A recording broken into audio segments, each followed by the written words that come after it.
देखो Indian team का सबसे फेमस ऑलराउंडर कौन है? जडेजा, राइट। और ऐसे ही गूगल एड्स का ऑलराउंडर कौन है? Performance max campaign. और performance max campaign successful run करने का सबसे अच्छा तरीका है उसका ऑडियंस क्रिएशन। अगर आपको परफॉर्मेंस मैक्स कैंपेन में ऑडियंस क्रिएशन नहीं पता या फिर ऑडियंस को आप राइट टारगेट नहीं कर रहे हो, तो आपका परफॉर्मेंस कैंपेन सिर्फ आपके पैसे को स्पेंड करेगा, आपको रिटर्न कुछ नहीं मिलेगा। तो आज के टॉपिक में मैं ये बताने वाला हूं कि परफॉर्मेंस मैक्स कैंपेन की अच्छी ऑडियंस कैसे क्रिएट की जाती है, कैसे इस ऑडियंस का यूटिलाइज करके आप अपने लिए एक सक्सेसफुल या एक healthy performance max campaign create कर सकते हो। चैनल को गाइस जरूर सब्सक्राइब कर लेना, क्योंकि यहाँ पे आपको परफॉर्मेंस मैक्स कैंपेन से रिलेटेड, गूगल एड से रिलेटेड, मेटा एड से रिलेटेड सारे अपडेट्स मिल जाते हैं। आपको काफी ट्रिक्स एंड टिप्स मिलती हैं जिससे आप अपने कैंपेन्स को सक्सेसफुली रन कर सकते हो। तो विदाउट वेस्टिंग टाइम चलिए स्टार्ट करते हैं। सो हे गाइस, आज का जो टॉपिक रहने वाला है वो रहेगा परफॉर्मेंस मैक्स कैंपेन से रिलेटेड। देखो आज के टाइम पे हर कोई, अगर आप गूगल पे शॉपिंग एड्स रन कर रहे हो या ई कॉमर्स प्लेटफॉर्म में हो, लीड जनरेशन कर रहे हो, तो देखो गूगल भी आपको काफी ज्यादा फोर्स करता है कि आप परफॉर्मेंस मैक्स कैंपेन चलाओ, रिकमेंड करता रहता है। आप कभी भी कैंपेन क्रिएट करने जाते हो लीड जनरेशन या ब्रांडिंग से रिलेटेड या फिर ई कॉमर्स जो प्रोडक्ट सेल करने के लिए है, तो काफी बार आप देखते हो कि गूगल आपको हर टाइम सजेस्ट करता है, रिकमेंड करता है कि आपको परफॉर्मेंस मैक्स कैंपेन क्रिएट करना चाहिए। देखो परफॉर्मेंस मैक्स कैंपेन में कुछ चीजें अच्छी हैं तो कुछ चीजें ऐसी भी हैं जहां आपको प्रॉब्लम आती है, ठीक है ना। अब प्रॉब्लम कहाँ आती है? प्रॉब्लम आती है आपको जब आप देखते हो कि लीड जनरेशन में जंक काइंड ऑफ लीड्स आ रही हैं, और शॉपिंग में भी जब आप कैंपेन रन करते हो ई कॉमर्स में, तो आप देखते हो कि काफी हद तक आपके पास जो ट्रैफिक आता है वो जंक आता है।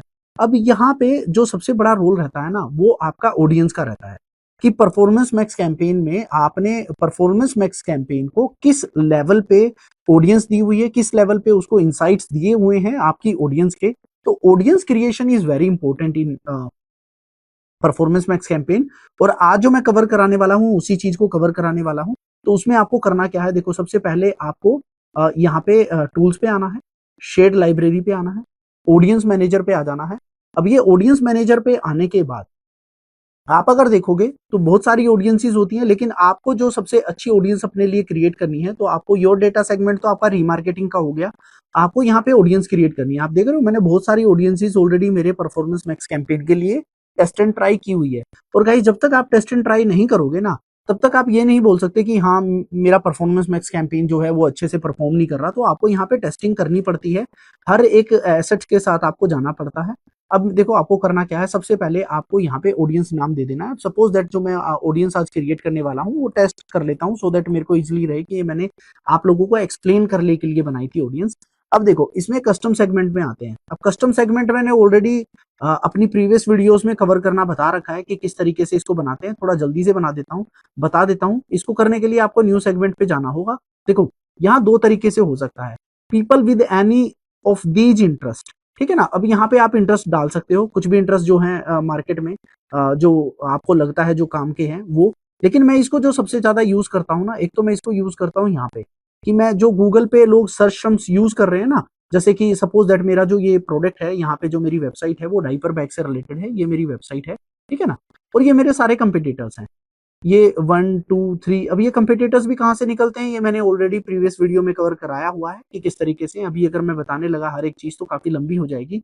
तो आपको यहाँ पे करना क्या है, आपको ये वाला सेक्शन छोड़ देना है अगर आपको ये नहीं करना। यहाँ पे आप ना सिंपली ये काम करो, अपने कंपिटिटर्स की वेबसाइट डाल दो। अब ये कंपिटिटर्स की वेबसाइट एक बार आपको थोड़ा शॉर्ट में बता देता हूँ, ये आपको यहाँ पे मिलेगी।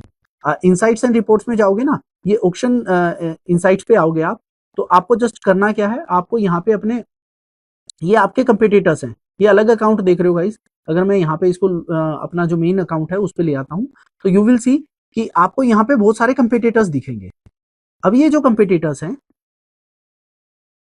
ये आपको यहाँ पे जो मेरा कैंपेन रन हो रहा है वो शॉपिंग हो रहा है, तो शॉपिंग के अंडर जाकर के आपको मिलेंगे। ये आपको कंफ्यूज नहीं होना है अगर आपको नहीं मिल रहे हैं। अगर आप सर्च कर रहे हो तो सर्च के अंडर मिलेंगे, यहाँ पे शॉपिंग के अंडर। तो अब वो करना क्या है, ये सारे जो मेरे जो कंपिटिटर्स हैं इनकी वेबसाइट मैंने यहाँ पे ओपन की हुई है, ठीक है ना।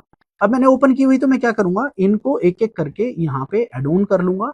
और इसमें क्या होगा कि एक गूगल को मेरा जो इंसाइट मिलता है, गूगल को ये इंसाइट मिलता है कि हाँ, these are my real competitors, जो मेरे कोर कंपिटिटर्स हैं मार्केट के अंदर, उनकी वेबसाइट में क्या कर रहा हूँ, गूगल को प्रोवाइड कर रहा हूँ कि भाई इनको, इनके ऊपर जो भी यूजर आ रहा है, जो भी इनका ट्रैफिक है, उनको मेरी एड शो होनी चाहिए जिसने भी ब्राउज किया हो, ठीक है ना। अब ये एक एक करके आप देख लेना, आपको जितना एड ऑन करना है। आप इसको भी मैं यहाँ पे टेस्ट 01 कर देता हूँ, सो दैट मुझे अलग से पता रहेगा कि ये मैंने आपको बताया था। अब आपने ये वाली ऑडियंस को यहाँ पे टारगेट कर लिया, ठीक है ना। अब आ जाते हैं आप योर डेटा पे। देखो गाइस, जितना ज्यादा अच्छे वे में गूगल को आप एक्सप्लेन करोगे, गूगल के एआई को उतना अच्छा समझ में आएगा कि आपका जो टारगेट ऑडियंस है वो क्या है और उसको आपकी एड किन लोगों को दिखानी है, ठीक है ना। अब योर डेटा में आ जाते हैं। योर डेटा में आप यहाँ पे जो भी आपका जो वेबसाइट के विजिटर्स हैं, लाइक जो मेरे 540 डेज के जो मेरे विजिटर्स हैं, जिन्होंने ऐड टू पेमेंट इन्फॉर्मेशन किया है, इसमें 0 है तो मैं ये ऐड टू कार्ट वाले ले लेता हूँ, या फिर ऑल कन्वर्टर्स हैं वो ले लेता हूँ, ठीक है ना। तो इससे क्या हो रहा है, गूगल को काफी इंसाइट्स मिल रहे हैं। देखो ये जरूर है कि गूगल मेरे इन विजिटर्स को भी ऐड दिखाएगा और इससे रिलेटेड विजिटर्स भी फाइंड आउट करेगा। जितना एक्यूरेसी आप उसको दोगे उतना ही आपके लिए बेटर रहेगा। कार्ट अबेंडेंट्स जो मेरे हैं उनको मैंने एड ऑन कर लिया। जर्नल विजिटर्स जो मेरे हैं, ये आप अपने अकॉर्डिंग एड ऑन कर सकते हो, बट मैं आपको रिकमेंड करूंगा इसमें आप अपनी वेबसाइट के ऑल विजिटर्स लिए, ऑल विजिटर्स में से आपके ऑल कन्वर्टर्स को आप हटा दीजिए। ये मैंने रैंडमली लिया है जस्ट टू शो यू। इससे हमने गूगल को डेटा दिया कि उसको मेरी और ऑडियंस को रिफाइन कैसे करना है। देखो यहाँ पे आपने अपने कंपटीटर का डेटा दे दिया, यहाँ पे आपने अपनी वेबसाइट का डेटा दे दिया, और यहाँ इंटरेस्ट में देखो गाइज, अगर आपका गोल जो है वो अगर सिर्फ और सिर्फ ब्रांडिंग करना है तो आप एफिनिटी ऑडियंस तक जा सकते हो। बट अगर आपका गोल जो है वो सिर्फ सेल कराना है तो आपको यहाँ पे एफिनिटी ऑडियंस को नहीं लेना है। देखो ये इन मार्केट ऑडियंस और एफिनिटी ऑडियंस प्रीवियस वीडियो में कवर करवा चुका हूं, वीडियो जाके देख लेना, बहुत इंपॉर्टेंट है, इंटरव्यू पॉइंट ऑफ व्यू से भी काफी इंपॉर्टेंट है। तो आपको करना क्या है, बस यहाँ पे जैसे मैंने जो लोग बेबी डाइपर्स को अभी इन मार्केट ट्रेंडिंग वे में सर्च कर रहे हैं उनको मैं टारगेट कर रहा हूं। मैं गूगल को बता रहा हूं कि इन लोगों को आपको टारगेट करना है, ठीक है ना। ओनेस्ट बेबी प्रोडक्ट्स में ले लेता हूं, जो बेबी प्रोडक्ट्स से रिलेटेड ले रहे तो वो पेरेंट्स होंगे, डेफिनेटली वो भी यहाँ पे मेरा जो है परचेज कर सकते हैं मेरे प्रोडक्ट्स को। तो चिल्ड्रन चाइल्ड केयर सीट्स, हाँ चाइल्ड केयर सीट्स रिलेटेड जो भी इंटरेस्ट रखे हुए मार्केट में, डेफिनेटली उसके पास बेबी होगा और बेबी को मैं अपना प्रोडक्ट शो कर सकता हूँ। पेरेंट्स जो हो गए 0 से 1 और 1 से 3, ये मेरी टारगेट ऑडियंस हो गई। यहाँ पे मैंने देखोगे आपको डिटेल्ड डेमोग्राफिक लिया है, इन मार्केट ऑडियंस को लिया है, एफिनिटी ऑडियंस को मैंने नहीं लिया, क्योंकि एफिनिटी ऑडियंस आपकी ब्रांडिंग में काम आती है। आपके लिए वो यहाँ पे जो आपको अगर लीड जनरेट करना है या आपको सेल करवानी है, उसमें एफिनिटी ऑडियंस आपके लिए काम नहीं करती है। बहुत रेयर है कम करे, लेकिन कॉस्टिंग आपकी बहुत ज्यादा बढ़ा देगी। अब आ जाते हैं एक्सक्लूजन में। देखो गाइज, मैंने आपको बताया था आप अपने जो ओल कन्वर्टर्स हैं, मैंने ऊपर लिया हुआ है गाइज, आई नो, लेकिन आप उनको यहाँ पे ऑलरेडी सेगमेंट टारगेट है, तो मैं काम करता हूँ यहाँ से इसको हटा देता हूँ। तो देखो ओल कन्वर्टर जो है वो मैंने एक्सक्लूड कर दिए। अब क्या है, जो मेरा कैंपेन है वो थोड़े और यूनिक यूजर्स को लाएगा, तो मैंने, आप यहाँ से एक्सक्लूड जरूर करिए एक दो चीजों को जो आपको लगता है, जैसे जो बाय कर चुके हैं, या आपको लगता है कि जो विजिटर आपके जर्नल विजिटर्स हैं जिन्होंने ज्यादा टाइम स्पेंड नहीं किया उनको हटा दीजिए। जिन्होंने आपका ऐड टू कार्ट और वो किया हुआ है उन लोगों को आप यहाँ पे मतलब उन लोगों को ऐड टू कार्ट वालों को रखिए। जर्नल विजिटर्स ये होते हैं जो बेसिकली आपकी वेबसाइट पे आए बट कोई एक्शन नहीं लिया और चले गए, उन लोगों को भी आप हटा सकते हो अगर आपको लगता है आपकी वेबसाइट पे रिसेंटली जंक ट्रैफिक गया है तो, ठीक है ना। अब आ जाते हैं डेमोग्राफिक में। गाइज ये भी बहुत इंपॉर्टेंट है। जो मेरा जो प्रोडक्ट है वो कोर फीमेल्स के लिए है, फीमेल मैंने टारगेट कर लिया। अब यहाँ पे एज, देखो गाइज नॉर्मली जो मेरा प्रोडक्ट है वो बेबी से रिलेटेड है, तो मैं इसमें क्या करूंगा 25 से लेकर के मैक्सिमम जो है वो 44 तक जाऊंगा, ठीक है ना। किसी का सेकंड बेबी है, फर्स्ट बेबी है, तो उस हिसाब से मैं जाऊंगा। तो ये मैंने अननोन आप यहाँ से हटा दो, सो दैट आपका जो आलतू फालतू का जो ट्रैफिक है ना, जिसको गूगल भी आइडेंटिफाई नहीं कर पा रहा, वो हमें नहीं चाहिए यहाँ पे, ठीक है ना।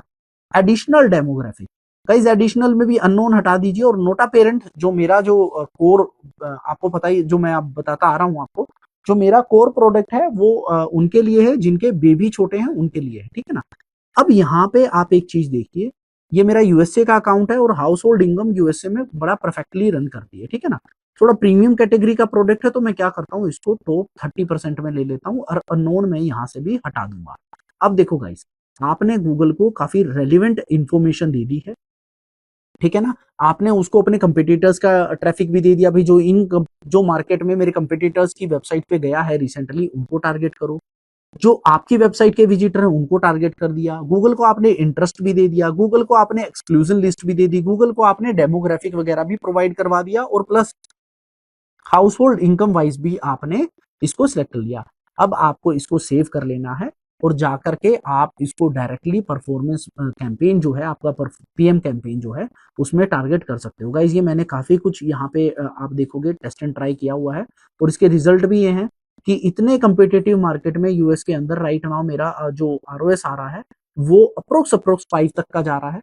तो आप ये समझ सकते हो कि मैंने लास्ट जो 30 डेज में $3000 को स्पेंड किया है, और क्लाइंट के लिए जो रियल टाइम है वो अप्रोक्स 16,000 रुपीज का जो मैंने वैल्यू है वो निकाल के दी है। ये कन्वर्जन वैल्यू जो इसने निकाली हुई है वो कन्वर्जन वैल्यू के बेसिस पे है। जो मेरा कन्वर्जन बाय टाइम है उसमें $16,000 की क्लाइंट को अभी तक वैल्यू मिल चुकी है, और जो मेरा कॉस्ट पर ऑर्डर जा रहा है वो $28 जा रहा है, और जो मेरा प्रोडक्ट है ये अप्रोक्स मेरा जो जाता है वो $150-60 तक के अराउंड जाता है।